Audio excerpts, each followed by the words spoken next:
แนะนำคนที่จะไปฉีดนะคะอาจจะต้องลางานเพิ่มอีก1 วันเพื่อพักผ่อนนะคะ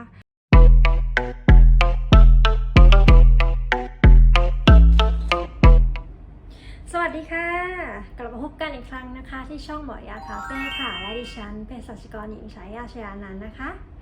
วันนี้ก็จะมารีวิวเกี่ยวกับการฉีดวัคซีนแอสตราเซเนกานะคะได้รับการฉีดมาเมื่อวันที่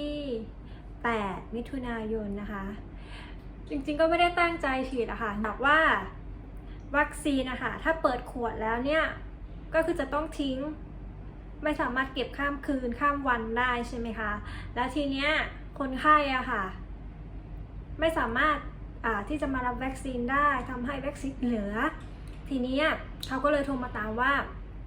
เนี่ยจะฉีดไหมมีวัคซีนเหลือแล้วก็ยังไงดีล่ะเพราะว่าจริงๆตั้งใจว่าอยากจะฉีดของตัว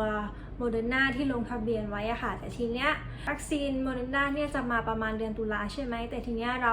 อยากจะกลับบ้านก็เลย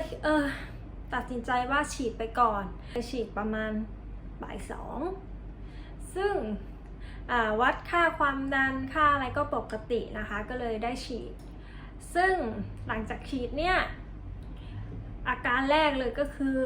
ปวดบวมแดงบริเวณที่ฉีดแล้วก็ปวดเมื่อยมากแต่ก็ยังกลับไปทำงานต่อ คือฉีดชั้น 2ของโรงพยาบาลนะคะพอฉีดปุ๊บดูอาการหลังจากฉีดประมาณครึ่งชั่วโมงก็ลงมาทำงานต่อคือปวดเมื่อยมากนะแต่ก็ฝืนทำงานไปจนอีกประมาณเกือบ3 ชั่วโมงค่ะจนกว่าจะเลิกงานแล้วก็กลับบ้านไปตอนกลับบ้านไปเนี่ยก็คือมีอาการไข้อ่อนๆเริ่มมีไข้อ่อนๆขึ้นมาครั่นเนื้อครั่นตัวรู้สึกเหมือนอยากจะรู้สึกขึ้นไส้อาเจียนนิดหน่อยแต่ว่าไม่มากนะคะแล้วก็มีการปวดหัวนิดหน่อยตอนกลางคืนก็คือนอนแทบจะไม่ได้เลยทุกคนสภาพคือแบบขยับตัวนิดนึงก็จะปวดก็เลยทำให้เราตื่นหลับตื่นทั้งคืนแต่ทีเนี้ยตอนเช้าไม่อยากไปทำงานเลยนะคือแบบปวดเมื่อยตัวแบบไม่อยากลุกขึ้นจากที่นอนเลยแต่ว่าเราเป็นเภสัชกรที่มีหน้าที่จะต้องไปเช็คว่าวันนี้จะต้องใช้วัคซีนกี่โดสจะต้องไปพิมพ์สติ๊กเกอร์แปะให้กับคนไข้ว่าวันนี้มีกี่คนที่จะฉีดวัคซีนใช่ไหมคะแล้วก็เลยเอาวะลุกขึ้นอาบน้ำแต่งตัวไปทำงานชอบหน้าที่ที่เราจะต้องทำเสร็จเรียบร้อยใช่ไหมมันก็ประมาณ1 ชั่วโมงทีเนี้ยไม่ไหวจริงๆก็เลยลากลับบ้านเลยไปทำงานได้แค่ชั่วโมงนึงก็คือขอลาผู้จัดการกลับบ้านเลยเพราะว่าปวดเมื่อยแขนมากแขนไม่สามารถยกขึ้นอย่างนี้ได้นะวันนี้คือยกขึ้นได้แล้ววันนี้คือวันที่4ละสามารถจะยกขึ้นได้ทำงานได้ปกติละไม่ปวดไม่เมื่อยเลยแต่ว่าหลังจากวันนั้นเราก็กลับมานอนทั้งวันเลยก็ยังมีไข้ขึ้นอยู่นะแต่ว่าไข้มันก็จะต่ำลงแล้วก็ปวดก็ยังปวดอยู่ยังเมื่อยอยู่และนี่ก็คืออาการหลังจากฉีดไปแล้ว24 ชั่วโมงนะคะสวัสดีนะคะตอนนี้ก็ครบ20 ชั่วโมง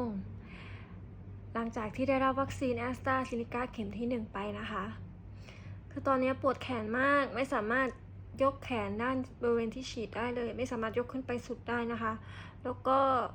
ไข้ค่ะแล้วก็ปวดเมื่อยตามตัวนะคะแนะนำคนที่จะไปฉีดนะคะอาจจะต้องลางานเพิ่มอีก1 วันเพื่อพักผ่อนนะคะโดยเฉพาะคนที่อายุน้อยกว่า40ค่ะ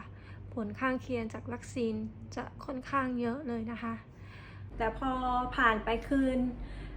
ปสัก2 วันนะคะอาการดีขึ้นแล้วก็กลับไปทำงานได้ปกติก็เลยจะบอกทุกคนว่าที่ไปฉีดตัววัคซีนเนี่ยค่ะผลหรือว่าการข้างเคียงที่มันเกิดขึ้นก็คือภูมิร่างกายของเราค่ะกำลังสร้างขึ้นมาอาจจะทำให้เรามีอาการข้างเคียงได้บ้างเช่นปวดเมื่อยบริเวณที่เราฉีดหรือว่าปวดเมื่อยตามตัวมีไข้หรือว่าบางคนก็จะมีอาการปวดหัวหรือว่ามีการคลื่นไส้อาเจียนเล็กน้อยซึ่งอาการเหล่านี้ค่ะจะต้องดีขึ้นและไม่ควรเกิน3 วันถ้าหลัง3 วันแล้วยังมีอาการแบบนี้ค่ะให้ไปโรงพยาบาลเลยคนที่เป็นไข้หรือว่าปวดเมื่อยสามารถที่จะทานยาพาราเซตามอลได้นะคะว่าทุกยี่ห้อนะทุกยี่ห้อคือสามารถทานได้เพราะว่ามีในข่าวที่ส่งไลน์กันค่ะว่าให้กินเฉพาะยี่ห้อนั้นยี่ห้อนี้จริงๆเป็นความเชื่อที่ผิดเนาะถ้ามีตัวยาสำคัญที่มีชื่อว่าพาราเซตามอล ทุกยี่ห้อสามารถรับประทานได้นะคะ และถ้าหลัง4วันแล้วคนที่ได้รับฉีดแอสตราเซเนกายังอาจจะมีอาการปวดหัวแสดงว่าให้คุณให้สังเกตอาจจะมีหลอดเลือดอุดตันบริเวณที่ศีรษะทำให้เราปวดหัวหรือบางคนมีอาการเจ็บหน้าอกอาจจะมีหลอดเลือดอุดตันที่บริเวณหน้าอกบางคนขาบวมหรือบางคนมีผื่นขึ้นที่ไม่ใช่บริเวณที่เราฉีดผื่นสีแดงเนาะให้รีบไปพบแพทย์นะคะหรือโทร1669นะคะอันนี้อันตรายมากหลังจากที่เราฉีดตัวแอสตราเซเนกาไปแล้วค่ะจะต้องสังเกตตัวเองหลังจากวันที่4ถึงวันที่28ว่ามีอาการผิดปกติอะไรหรือไม่เพราะว่าในส่วนของแอสตราเซเนกาค่ะผลข้างเคียงที่เกิดขึ้นก็คือเกิดริ่มเลือดอุดตันซึ่งเขาพบว่าหลังจากที่ได้รับวัคซีนโดสแรกจะเกิดขึ้นประมาณ 13.6 คนต่อประชากรที่ฉีดไปแล้ว1ล้านคนแล้วก็หลังจากที่ได้รับเข็ม2ก็จะเกิดขึ้นประมาณ1.3 คนต่อประชากร1ล้านคนซึ่งก็อยากให้ทุกคนเนี่ยหลังจากฉีดเนี่ยหลังจาก3วันไปแล้วยังไงก็ยังจะต้องดูแลตัวเองนะคะอาจจะต้องสังเกตอาการตัวเองด้วยว่ามีอาการอะไรผิดปกติไปมากน้อยแค่ไหนยังไงก็รีบไปพบแพทย์นะคะก็หวังว่าทุกคนจะได้รับวัคซีนเพื่อป้องกันการเกิดโควิดนะคะขอให้ทุกคนปลอดภัยห่างไกลโควิดค่ะแล้วพบกันใหม่นะคะบ๊ายบายค่ะ